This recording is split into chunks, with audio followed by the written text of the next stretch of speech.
Hi, this is Lex, and welcome to the FinTech Blueprint. It's your podcast about fintech, decentralized finance, digital banking, investing, robo-advice, artificial intelligence, and all the other frontier technology that is transforming financial services. To get more content, like an illustrated transcript of this conversation in your inbox, subscribe at fintechblueprint.com. So without further delay, let's jump into today's episode.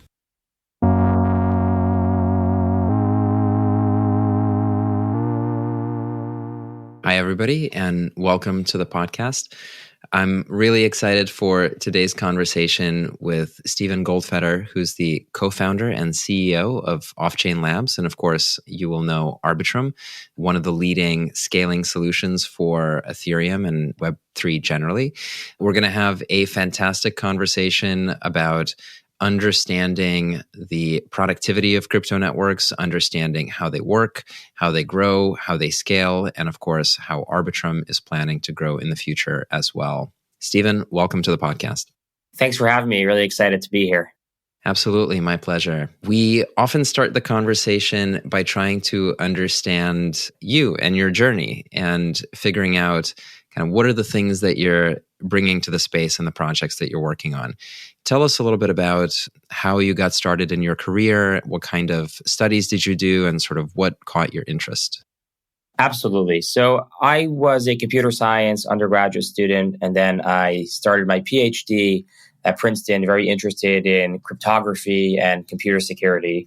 And it was 2013 when I started at Princeton, and my advisor, Arvind Narayanan at the time, said, hey, I'm getting into this new thing called Bitcoin. And I didn't know what Bitcoin was. And he told me all about Bitcoin and the tech behind it. And it was really interesting.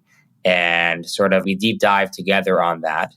And over the years, I focused my cryptography research really at applications to cryptocurrencies. So a lot of the early work that I did during my PhD was around securing digital assets, threshold cryptography or multi-party computation. The idea is to have multiple parties needed to cryptographically sign a transaction in order for it to get executed, because it's really, really dangerous or scary to have the finality of cryptocurrency transactions is unlike banking transactions. That was a big focus. And actually, some of my early work, my PhD work, went on to be commercialized, not by me, but by other companies. Notably, Fireblocks is one of those companies that's doing a fantastic job today and started off based on protocols that I worked on. Also, during my PhD career there with Arvind and Ed Felton, my current co-founder, and a few others, we co-authored a textbook on cryptocurrencies that's used in many universities today. And it was really towards the end of my PhD that I got involved in Arbitrum as an academic project. But actually, the project predated my involvement by a few years. So Ed Felton, my current co-founder, but at the time was a longtime professor at Princeton, a computer science professor. And Ed's done also a bunch of stints in government, notably as the deputy CTO of the White House under President Obama and senior advisor to President Obama. And Ed was thinking about scaling smart contracts literally before smart contract platforms existed. If you look at YouTube and look for the earliest mention of Arbitrum, you'll find a January 2015 video that is a culmination of a fall 2014 Princeton class project that Ed was directing with some undergraduate students. And this talked about Arbitrum. And it was really an early prototype of, with many similarities to the system that we have today. And that was really the point, was to scale smart contracts via these interactive fraud proofs that Arbitrum has become known for. And again, the reason why I love mentioning that date is because it was 6 months prior to Ethereum's launch in July of that year. That's pretty incredible, yeah, to be so early and so right. It was a really basic thought process, which was, hey, this technology is here and it looks really, really interesting. But the plumbing and the piping that we have today is not going to bring it to scale. And that was very clear from a technology perspective to anyone looking at this early on. So the question was then, is this going to take off or is it going to sort of go away? And if you believed it was going to take off, it was clear that investing in scaling solutions was really, really good bet and something that was very, very necessary. So we did that in an academic context. When Ed came back from the White House in 2017, that's when I got involved. And we built out a research paper and published that in the summer of 2018. And that's also when we founded the company.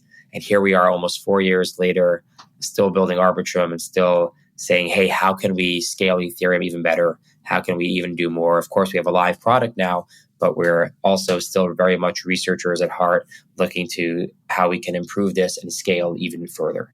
There's going to be a lot to say about getting a crypto company off the ground in 2018, but let's put a pin in that emotional turbulence. And I'm going to ask you a really naive question, but I think an interesting question for our audience just because of people's different backgrounds. In particular, I want to meditate on this word crypto. This has been your academic and professional pursuit. But the word crypto for so many people triggers feelings of unsafety, of danger.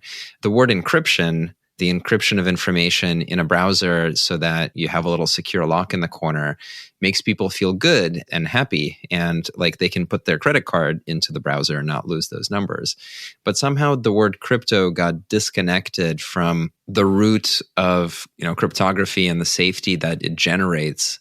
Can you tell us just a little bit more about the field of cryptography, like the study, and then maybe place that into the historical context? Like, from where did it come? How did it evolve? And what is this study looking like today?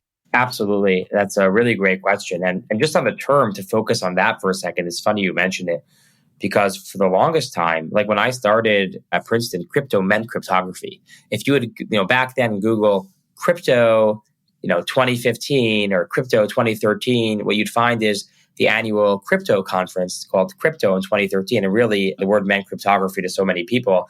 And many people actually in that field felt like the term was stolen from them. And I also, for a long time, no, crypto means cryptography, cryptocurrencies. Obviously now we don't control language and we've come to understand how people use that term. But there's still a strong community that feels that crypto really means cryptography. And to me, it will always mean both.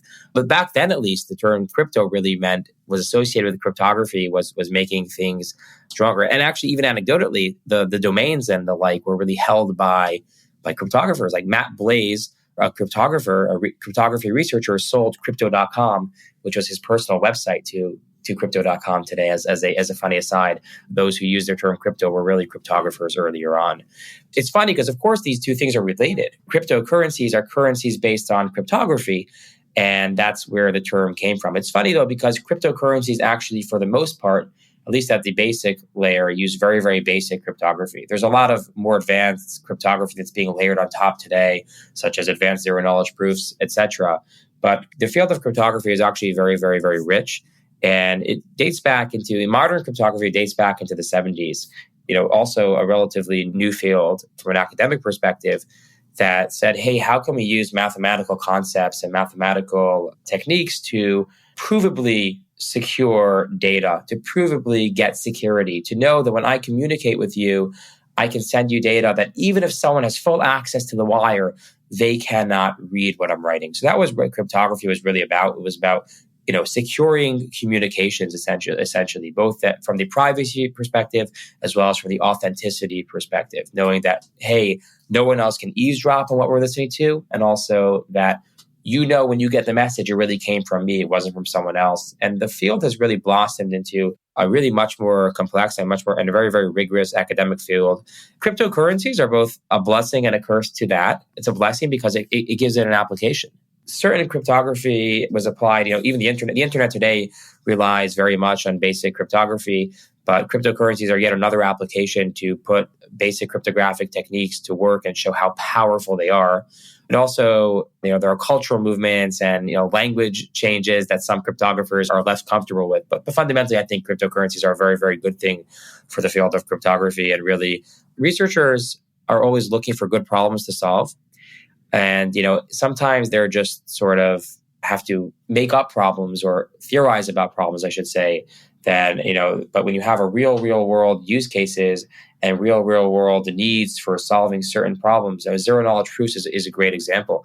These have been around for decades now, but really there's been an explosion of interest, an explosion of progress in the research fields in this, really driven by the need for these in different cryptocurrency systems. So I think that the two fields very, very much are aligned. Again, I have a very close emotional connection to crypto, meaning cryptography, but also to crypto, meaning cryptocurrencies. I sort of, in my mind, merge those two worlds. I think they're very, very close. And I do think that it's the cryptography that provides security for cryptocurrencies. And of course, it's early on and, there's definitely some uncertainty in people, but I do think that we're building a system ultimately that is very, very secure and has a very, very good backing in really, really strong research and decades of strong research that we're actually bringing to light in many, many really, really interesting applications today.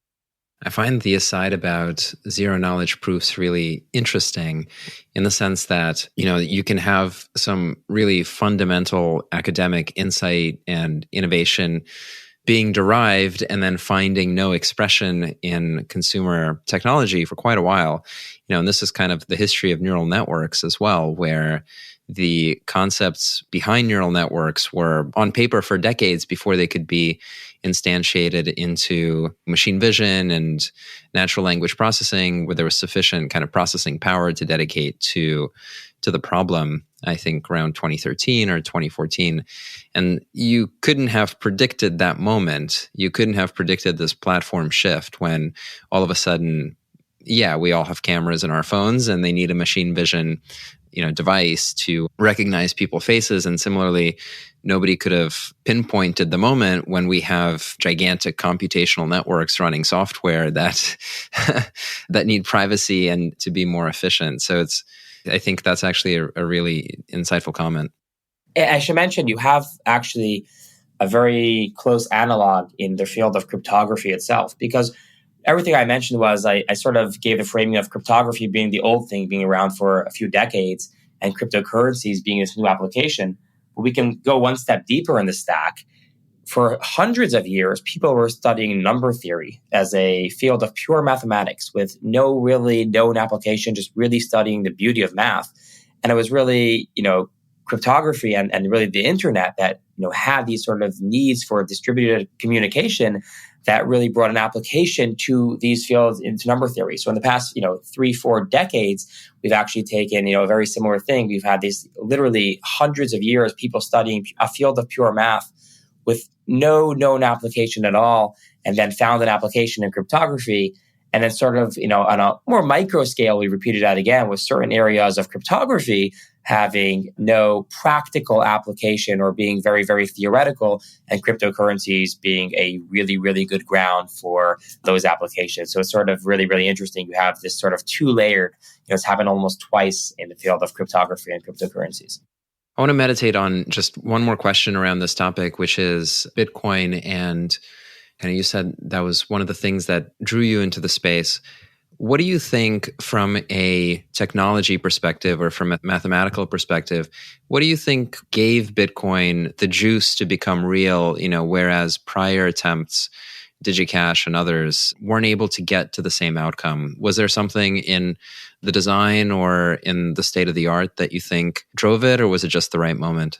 I think it's a combination of a few things. The actual cryptography in Bitcoin is very basic, but what the innovation was putting a few pieces together. So we had this idea, the blockchain data structure was also not invented by Bitcoin, dates back to the early 90s, and it was really putting together a few things, the building blocks of the blockchain, data structure, digital signatures, the cryptography component, and also the incentive component, right? So the currency was sort of incentivizing people to take part in the network and secure the network. So I think it's very, very much, there's actually, so my advisor I mentioned before, my PhD advisor has a really, really good paper on this called Bitcoin's Academic Pedigree, which sort of mapped back all the pieces that Bitcoin put together. But I think it was really the idea of standing all these pieces up together rather than innovation in a particular area. It wasn't like Bitcoin pushed forward the field of cryptography or even data structures, but it was this ingenious way of setting up these pieces together that really hadn't been done before. People got close. They had 2 or 3 of these pieces and just missing one. But it was the idea of putting the data structure, the cryptography, and really the currency application and the incentives together that I think are the core innovation that Bitcoin led to.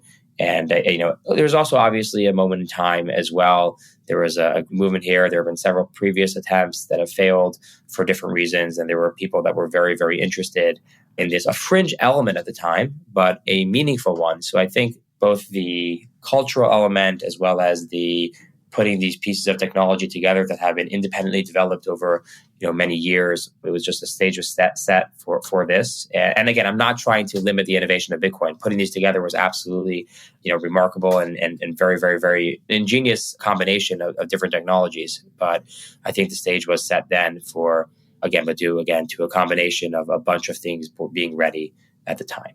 Gotcha. Okay. So to get us back on the story, so you are doing a PhD at Princeton, you're doing research at Google, at Microsoft, and then at Cornell at some point. How do you first become aware of kind of smart contracts and the types of things that they're being used for? And how do you integrate into Offchain Labs? Like, what was that moment like? Yeah, great question. So I was aware of smart contracts from relatively early on. Again, I was involved in Bitcoin and the technology there from early on. Then even like the Ethereum white paper or yellow paper, or white paper, I guess, at the time. This was like a very, very interesting topic to me from an academic pursuit, even before it existed. And again, from an academic question, a lot of the early questions we worked on was like, hey, how do we do this in the rules of Bitcoin? Like, for example, how do we do what I mentioned before, split key signing in Bitcoin? And then sort of, the idea of smart contracts come along, and a lot of these things become easier because you have this scriptable language that you can do. It's Turing complete, which means you can basically, program. You have a much richer language that you can program with. So, I was very, very interested in this from an academic perspective. Interestingly, from an academic perspective, in the early days, it almost felt like, this makes certain things too easy. But of course, smart contracts have a lot of academic need, and there's a lot of work that needs to be done there as well, as we see in scaling. So I was aware of smart contracts earlier on and relatively interested in them, but it was really the scaling question that got me very, very interested, working with Ed and some others at Princeton on this question, Ed and Harry and some others, around, hey, how do we build technology that scales this? Because the basic idea of a smart contract is a shared computer, and in Ethereum's case, it's a single-threaded computer.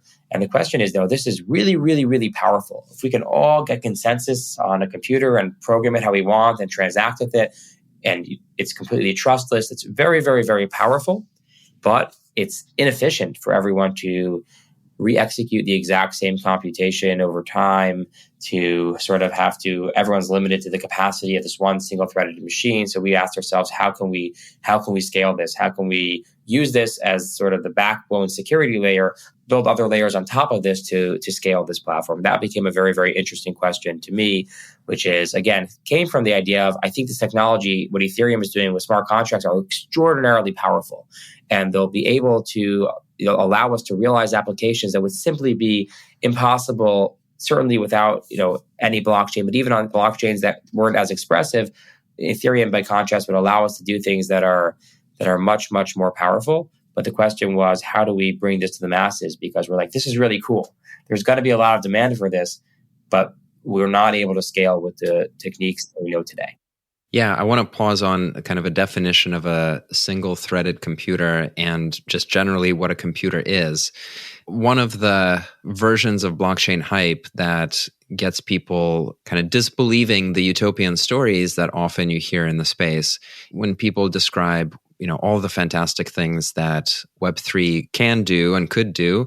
And then, we're faced with slow blocks, slow computation, slow transaction times, and then very expensive transaction times related to the supply and demand of that computation and so on. And so I don't think there's a very clear narrative today that explains, look, this is the machine we have, and then this is what it means if this machine were to function, with full capacity.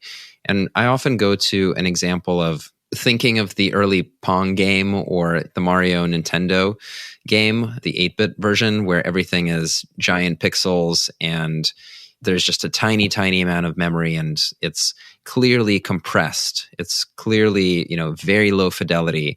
But you can draw a line from that, 8-color pixel game all the way through to the rendering that the Unreal Engine can do today, that essentially is in the background of every single movie and simulates the whole environment in real-time 3D. And it's sort of the same underlying concept from that first pixel to the hyper-realistic rendering. Can you talk a little bit about this kind of like Nintendo version of Ethereum, this compressed, pixelated, single-threaded computer? What is it really? And how do you see that starting to expand towards the vision of the much broader, powerful version that we talk about? Absolutely. So Ethereum is basically, as you were saying, a computer where everyone can come to agreement on what the computer does. And single-threaded is a term that basically means everything sort of happens in order and everyone's doing one thing at a time, as opposed to being able to have many processors that are running in parallel and you can do a lot of things at once. And what that means is basically the speed of the network is as slow as this like single queue. You can only move as fast as basically a single machine can operate, right? Because if the network was like parallelized and can have other machines, many machines doing the same thing at once, then the network can potentially move faster. If the network is single-threaded, that means that everyone is as slow as the sort of single machine in the network. And you can't, by adding more machines, just make it a lot faster. And there's a critical reason why that's true. That's how you gain the security of Ethereum. That's how you gain the decentralization. So let me dig into that for a second. What does this mean? So we have this computer that's trustless. Well, how is it trustless? How are we able to know that it does the right thing? And the answer is because you have this decentralized wide network that's verifying this computation. They're actually running, these Ethereum nodes are actually running the computation and verifying it and making sure that they agree with it. So two things are important here. One is to actually enable the nodes to verify the computation. And that's why every node has to essentially verify everything on Ethereum. That's a bottleneck. But also the question is, who runs these nodes? What type of machines are these? What is the capacity of these machines? Can we just say, okay, let's make you run really, really, really powerful machines? Like maybe you have to have a data center to validate Ethereum. And if you do that, maybe you can scale that way. But the answer is, at least in Ethereum's view, and in my view as well, no, that doesn't work. Because what happens is, if you make the requirements to participate really, really high, you basically cut out a lot of people from being able to participate. For example, someone running a machine in their house or someone even running a relatively lightweight cloud instance, like maybe an Amazon or an AWS cloud instance, won't be able to run an Ethereum node. They won't be able to participate in the network. But as you limit who can participate, you basically limit the security and decentralization of the network. If you made it such that in order to participate in Ethereum, you needed to literally have like a supercomputer or run a data center, then it may technically be a decentralized and permissionless network. Permissionless meaning anyone who wants can participate. But in practice, it's not really, because most people can't get their hands on the machinery to participate. So what Ethereum does is two things. It makes it super, super easy for anyone to participate.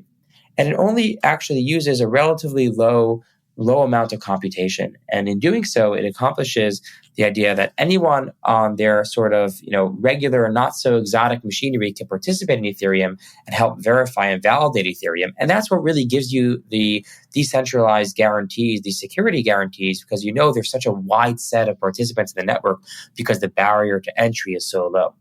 Now, this is great, but it's also problematic because when you make the barrier to entry so low that even relatively lightweight machines can participate, you also make the capacity of the network as slow as the slowest machine in the network, right? It's not parallelized. It's not like we can do many things at once. So you're basically limited by the slowest machine in the network. And we want the network to be open that a wide variety of participants can participate even if they don't have their hands on exotic hardware. And that's where scaling becomes necessary. And to put what we do in Arbitrum in a nutshell, what we do is we get the security and decentralization from Ethereum. We have this wide, broad network. That's Ethereum. We rely on Ethereum heavily.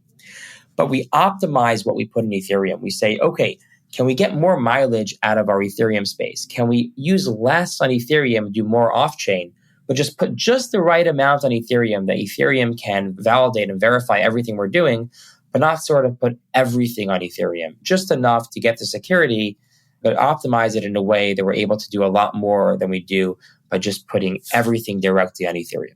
And so what are examples within that everything? Like what would be in and what would be out? And I guess this is a way of just asking, what is Arbitrum and, how does it work? How do optimistic rollups work? Or maybe what are the different approaches to the scaling issue that you've described? And then how Arbitrum, what choices does it make? So I'll give you a toy example first, just to motivate the idea of not putting everything on Ethereum. And then I'll sort of dive into how optimistic rollups actually work. But a toy example is, imagine you and I were playing chess. And if you put everything on Ethereum, it means I move and I put it on Ethereum, you move and you put it on Ethereum. And we sort of just put everything on Ethereum. But that means that every Ethereum miner is going to have to validate, every Ethereum node, I should say, is going to have to validate our chess game. But it might actually not be that interesting to them, because maybe we'll just agree on the winner, right? You and I play and you beat me and I just pay you out. And I, imagine we put a bet on that and I pay you and say you won, right? So if we could, instead of putting every move on the chain, if we could optimistically say, hey, I'm only going to put enough on the chain such that if we have a dispute, Ethereum can resolve that. But in the case where we don't have a dispute, we're in total agreement that you won the game and I owe you money and I pay you that money. Maybe we don't need to actually use those resources. So the idea of an optimistic system in general is exactly this. It's let's put just enough on chain so we have the mechanism that Ethereum can validate what it needs to validate, or the system can validate what it needs to validate in a world where we ask it to. But in the optimistic case and the happy case, maybe we can just get away with Ethereum not doing that, right? In the game of chess, if you and I agree, we don't really need to make it that everyone validates every move, right? If someone comes in 100 years from now and wants to get up to state in Ethereum, are they going to have to really replay our chess game? And we agreed, what's the point of this? What is it even providing us? But let's say we just had a disagreement. We'd want to know that Ethereum can resolve that. So it's really about putting enough on chain to resolve disputes, but not doing everything on chain in the happy case. And if you apply this idea to a blockchain system much, much more generally, so transactions are coming in to the network and computation is happening. We're saying a transaction might say, add these two numbers, do this computation, store this thing. And the question is, what is the minimum amount that we need to put on Ethereum in order for Ethereum to validate what we're doing? And the concept in an optimistic rollup is basically you put all the data on Ethereum. And actually, this is true of all rollups. You put all the data on Ethereum, all the basic transaction data. So you could think of a transaction in two ways. You could think of it as the zeros and ones, the actual bits of data. And then you could think about it in terms of the instructions of what it said. So a transaction is just a blob of data, but it might tell you, add these two numbers, store this item, do this computation. The data is critical, though, to have consensus on the data. Because if you and I don't even agree, if everyone doesn't agree on what the underlying set of transactions is, it's very, very hard to get consensus on what the output is. So we put all the raw data on Ethereum in a very, very compressed way. So all the transaction data goes in Ethereum, but it goes in there in a very, very compressed way. And then all the instructions like, hey, add these two numbers, compute this, store this, that happens off-chain. And instead, we report back the result to Ethereum. And we prove to Ethereum essentially in optimistic rollups via a fraud proof mechanism, which I can talk more about. We prove to Ethereum it's correct. And the way that this works is we say to Ethereum, hey, we put all the underlying data on chain, the blob of data, right? The blobs, the transaction blobs. Don't worry about these. We're just going to put them here and they'll be here in case you need them. And then we go ahead and off-chain execute all those things and report back to Ethereum the result. And an optimistic rollup optimizes for that happy case and says, hey, this is the result. And if you and I agree, if everyone agrees, then Ethereum doesn't need to do anything more. It just waits some period of time to make sure no one's complaining, and it accepts it and says, okay, great, this is the result. Right? This is akin to us playing chess and agreeing. We don't need Ethereum to sort of rerun our chess game because there's no dispute. But Ethereum opens up a window of time where anyone can dispute this update and say, hey, I disagree with that. Steven posted an update on chain, or this validator posted an update on chain that says that these transactions happened and this was the result. Or this withdrawal happened, but I disagree with that. I think that's actually not correct. I think Ethereum, if you would go ahead and take those transactions that you have, the raw data, and execute them, you'd come up with a different result. And then we supply a very, very efficient mechanism where Ethereum can zero down on the point of disagreement and mediate that dispute and run on chain just the minimal amount it needs to run to verify which claim is correct. Is the claim that I put on chain correct, or is it wrong? So that's the basic idea. Optimistically, don't do the work on chain, allow people to challenge, and if they challenge, via a very efficient protocol, give Ethereum the tools it needs to mediate that dispute. The tools it needs are, number one, that raw data on chain. It needs to have the basic unprocessed data. And then it has a very efficient process in which it can referee this dispute and figure out who the winner is. That sounds like magic. It's kind of like explaining a compression concept that is super powerful. Can I ask for some context setting? So with this technology implemented, what kind of performance do we expect out of Web3 computation? Like what kinds of transactions, what kind of scale, right? Is it fit for purpose for payments, for exchange? Like how do we think about what the system and this type of compression can support? It's a great question. And the answer is there are sort of different bottlenecks here. So in scaling this way, we've very much taken away the computation bottleneck out of the system. So we can do a lot of computation, but without having Ethereum do the computation itself and taking that off-chain, not using up Ethereum space on the computation. One problem that still exists, though, is that the state of the network, the data just still grows. And that data needs to be kept somewhere. So even if we move the built-up state off of Ethereum, you can't say, okay, let's do 100,000 transactions per second because there's still now all these transaction data. And that's another limitation. When you want nodes to be able to participate in the network, they have to keep track of a massively growing database. It becomes problematic.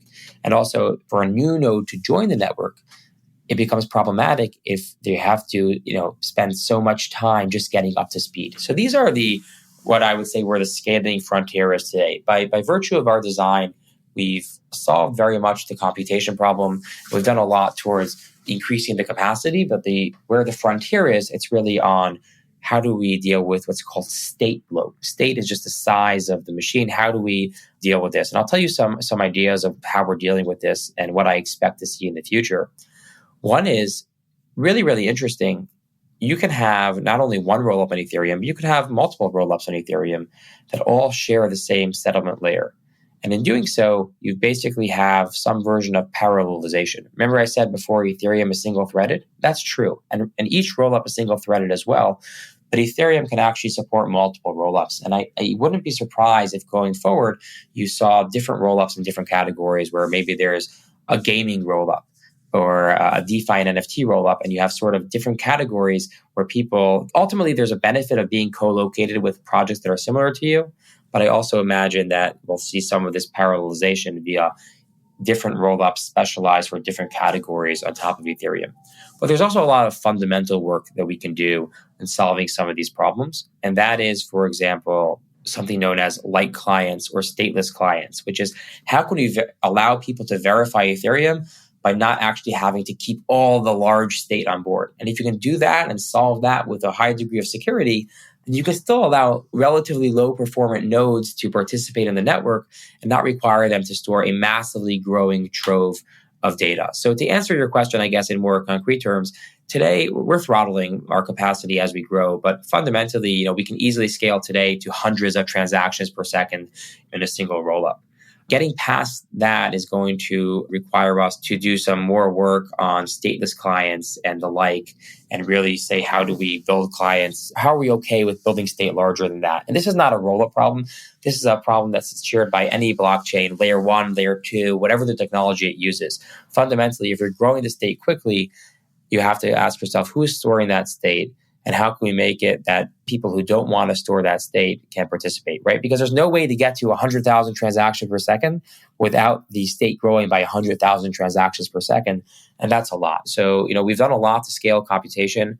And really, really, our fees are about 97% cheaper than Ethereum today and going down lower. We're throttling, but our capacity is probably 10x Ethereum, what we'd be comfortable to run. But going past that, again, is going to require solving some other problems that we're working on.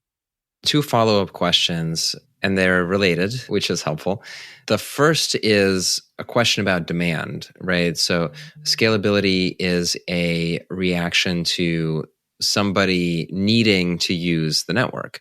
And so as you've turned the network on, what does demand look like? What is it that people are doing that is, requiring this additional computation? And in particular, definitely interested in what types of things are they doing relative to what they could do before, given the higher throughput. I think that's quite interesting. The second related question would be, like, how do they get on? So what are the bridges? What are the pathways? What are the mechanics to actually use Arbitrum? And how does that work? Yeah. So on the first question, what are people doing? There are basically two different classes of things that people are doing today in very, very broad terms. One is you're doing the same types of things they were doing before, but at lower cost. So you might, just be doing a transfer, sending ETH to your friend or sending USDC to your friend or to a business for payment. But now you're doing that with a much, much lower transaction fee, right? So whereas you might pay $10 or $15 or $20 on Ethereum, you might pay 50 cents or so on Arbitrum to do that today. So that's one thing, which is not innovating in what they're doing, but the price is much lower. But actually, even on that one, even just doing the same things for cheaper, you're enabling new things, enabling new opportunities and new experiences for a larger class of people, because people that might be priced out at the Ethereum level fees are priced in and can participate in Arbitrum. So you're really growing the network and being much, much more inclusive to who is this available to, who can participate. And similarly, we have, exchanges and Arbitrum. We have DeFi and Arbitrum. You have DeFi and Ethereum. Some of the projects are the same. You have, for example, Uniswap, SushiSwap, Curve, Aave, etc. Many of the largest Ethereum projects are live on Arbitrum, offering a very similar service. And in some sense, they're offering the same service just for cheaper, but it also enables new opportunities. Retail DeFi is one great example. If you're a retail user that has just, a few dollars to trade, it's not possible to do that on Ethereum because the fee you'll pay is just going to dwarf the amount that you want to trade. You can't do a $5 or $10 or really even $100 trade in Ethereum meaningfully, because you do one or two of these and you won't really have anything left. You'll have paid all to fees. On Arbitrum, of course, the fees are much, much lower, 95% plus lower on average today. And therefore, it just enables more people to do more even with the same tools. And the second class that we're seeing are people doing things that either weren't possible or didn't make any sense to do on Ethereum. So not just doing the same things for cheaper, but doing more things. I'll give two examples here. Doing things that are fundamentally more expressive and weren't being done on Ethereum. One is we're seeing a lot of really, really strong teams building options and derivative platforms. And in a lot of them, their transactions are quite expensive. And they also, want to operate very, very quickly. And these are things that were not always possible for them to do on Ethereum. Their transactions were so expensive that in some cases you might not have even fit them on Ethereum, or in doing so, the cost would have been hundreds of dollars or used up, an entire Ethereum block to do a single transaction. So we're seeing a lot of really strong platforms on Arbitrum today, like Dopex, for example, GMX, FutureSwap. They're doing things that are, DeFi experiences, but in ways that are much more powerful than what you do on layer one. And the reason layer one here meaning Ethereum, and the reason for that is it's enabled generally by the lower fees. And another example that we're seeing really the early emergings of today, and I think it's going to get a lot stronger, is gaming on the blockchain. Right? If you're playing a game, for game developers, the considerations are often such. Number one, I want there to be a really, really good game. Number two, I want it to be connected to the blockchain. But you want it to appeal to people that are just interested in the game, even if they don't care about the underlying blockchain part. And, if you're on Ethereum and the fees are tens or hundreds of dollars, it doesn't really make sense to build a game. You can't be in the background if your wallet's being drained. But on Arbitrum, where the fees are much, much lower, you actually can have, meaningful gaming experiences where you can hit the blockchain and users will enjoy this game and their wallets won't be drained. And actually, we can touch on this potentially later. We're building Arbitrum AnyTrust, which is an even lower fee variant of Arbitrum that's optimized towards gaming, towards these high volume of transactions. The idea is you want to build a good experience that has, a constant touch to the blockchain, but it constantly, touches the blockchain, but also doesn't drain users' wallets. To your second question, how do users get onto the network? There are a few ways. One is there's decentralized bridges. We have the Arbitrum bridge, which we put out ourselves as some bridge.arbitrum.io. There are also a lot of third-party bridges, some really, really strong teams like Hop, Connext, Seller, and a bunch of really, really other strong projects that are building bridges today. And often these are bridges that go from Ethereum to Arbitrum, but also go cross-network. So you can bridge from many, many different blockchain platforms directly. The other point which I'd like to focus on, which I think Arbitrum is the only layer 2 that has significant centralized exchange integrations. So if you're a Binance or FTX or Huobi or OKX or Crypto.com, etc., Bybit, we have about a dozen exchanges or so today that support Arbitrum directly. And what that means is, I'll just take Binance as an example. If you're a Binance user and say, hey, you have ETH on Binance, you say, I want to withdraw my ETH from Binance to the blockchain. So Binance will now give you a dropdown which says, okay, you can withdraw your ETH to Ethereum, right? You can say, hey, give me my ETH on Ethereum. You can withdraw your ETH to Binance Smart Chain, or you can withdraw your ETH to Arbitrum. So we have direct exchange integrations with many of the largest centralized exchanges that allow you to deposit and withdraw your funds directly. And that's, for many users, the easiest onboarding path, particularly for users who store their funds in some of the largest centralized exchanges. This is the easiest onboarding path. Literally in one click, they can have ETH and often other assets as well that are directly supported to the Arbitrum network. And similarly, if they want to go from the Arbitrum network back to their exchange, the deposits are also similarly supported. A Binance will just say, okay, here's an Arbitrum deposit address. You do an Arbitrum transaction, a low-fee Arbitrum transaction, and your funds are right back in your Binance account. How do you see these experiences for bridging and more generally the experiences in a multi-chain, multi-rail ecosystem getting abstracted over time? Maybe another way to frame it is, where do you think the abstraction to connect all the rails will happen? Do you think it's a kind of power laws will accrue to the best scaling technologies with ETH as the settlement layer? Or do you think it's something that happens, in the wallet or in the app? How are you thinking about it? Yeah, so a few things. One is bridging is important and will always be important. But the other thing is, we're building a very, very strong ecosystem on Arbitrum where, there's going to be a lot to do and a lot of the innovation is happening there. So one pattern we're seeing is users are just coming and storing their funds in Arbitrum, just parking their funds there. And I think that's really important. And it plays into bridging because, of course, bridging is important and getting on and off the network and the ability to get on and off is very important. But I think users are increasingly realizing that Arbitrum is also a really good place to park your assets, for the long term, because the idea is many users realize, hey, when I want to use my funds, I'll likely have an opportunity in Arbitrum that I want to use. And, it's interesting if you look at there are a lot of these sites out there that track TVL or total value locked, and there are often big discrepancies between them. Some people will say we have 3 or 4 billion, and some sites will say we have 2 billion.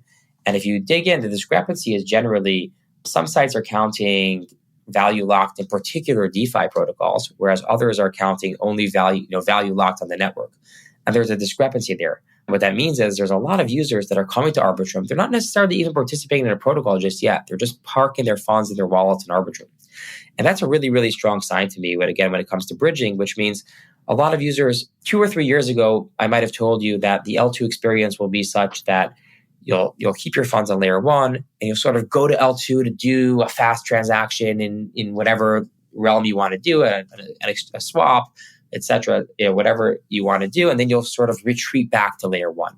That's, I think, what a lot of people theorized what would happen. And part of the reason is people never imagined there would be mass adoption of a layer 2 early on. So you sort of have to have this experience. If many of your apps you want to use are on layer 1, some are on layer 2, you need really this fast experience where you go into layer 2, do what you want to do, get back out and park your funds on layer 1. But that's not at all how we've seen things play out. Even from the earliest launch, from day one of Arbitrum public launch this summer, we had tens of apps on the platform. We have hundreds of apps today on the platform. And the idea is it's really a full-fledged ecosystem, be it NFTs, every flavor of DeFi, gaming. There's a lot going on in Arbitrum. And bridging is, while important, for many users, not the critical focus. They're happy to be on Arbitrum and stay on Arbitrum. And I think that's something that's really, really important. But long term, I do think that bridging will become important. I also think we're seeing some really interesting, I'll say early on projects now that are thinking not about just bridging assets, right? Not about just moving tokens from one chain to another, but also bridging experiences and allowing developers to build protocols that are sort of live on different chains and bridge liquidity from different chains. And I think we'll see a lot more of that. There are some fundamental problems there that need to be solved from a research perspective, but it's encouraging to see teams building this because ultimately, as a blockchain user, right now you're thinking very much about what chain you're on. But as we go more and more mainstream, users are going to think a lot more about the applications than they necessarily will about what chain they're on. And I think, these sort of bridging experiences that allow developers to build experiences that are seamless across different chains are also going to become very important. Absolutely. That's a fantastic place for us to draw an exclamation mark for this conversation. If our audience wants to learn more about you, learn more about Arbitrum and Offchain Labs, where should they go? Great question. So first of all, following our Twitter is a great way to find more information on what we're doing, who we're partnering with, at Arbitrum on Twitter, also at Offchain Labs on Twitter for the company. We have a very, very active Discord where you can come and ask questions and gain direct access to the team. Please come participate there. Be you a developer, a user, whoever you are, whatever your questions are. We have a very welcoming and open community, and we're happy to answer those questions. If you're someone that might be looking for a job, and you don't have to be a developer, developers are always welcome, but also, we're hiring across every area. Offchainlabs.com/careers is a great place to look at the opportunities there. Also, you can always feel free to reach out directly. My Twitter DMs are open. If you're a developer or a project or a candidate or have questions, you can definitely feel free to reach out directly to myself or the company. And we're always happy to engage in conversations and really educate and also see how can we work with others and build this together. Because ultimately, it's not us building by ourselves. We need many, many partners and many individuals to build with us. We're building critical infrastructure, what we believe is for decades and more to come. And we need all the help we can get. And doing so requires us to, we can't do this alone. We need really everyone's help. Awesome. Steven, thank you so much for coming on today and sharing so much wisdom with us. Thank you so much. Definitely. Thank you for having me. Really, really appreciate it. Hi, everyone. That's it for this week's episode of the FinTech Blueprint. For more technical deep dives into all things fintech and decentralized finance, check out fintechblueprint.com and grab a free subscription to the newsletter. This is Lex, and I'll see you next time.